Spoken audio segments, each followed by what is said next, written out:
Insomniacs. Well, assuming that, your insomnia isn't due to some terrible life event that you're all worried about, but, which of course can be part of it. There's lots of things you can do to reduce your risk for sleep problems. The first one I will focus on is caffeine.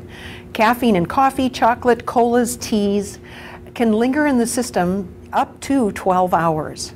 And if you're drinking coffee at 2 or 3 in the afternoon and then wondering why you're tossing and turning in the evening, it could be that you're one of those people that's more sensitive to caffeine and it's still in there brewing, keeping your nerve cells firing and keeping you wide awake. So caffeine's the first thing. I recommend anybody that's battling sleep problems, cut out caffeine for 2 weeks. Don't drink coffee, don't drink tea, don't eat chocolate, and don't drink colas or any of the energy drinks, the Red Bulls and all that stuff.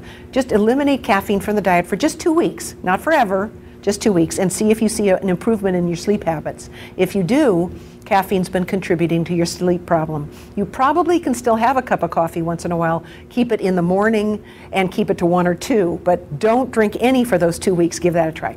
Second thing is, keep your evening meal light. Yes, a great big heavy meal will make you groggy, but it actually interferes with a sound night's sleep. So keep the evening meal light, add a little, a mix of healthy fats like olive oil and maybe a little bit of pasta and maybe a little chicken breast and lots of fruits and vegetables. Eat at least 2 to 3 hours before you go to bed. 4 is even better.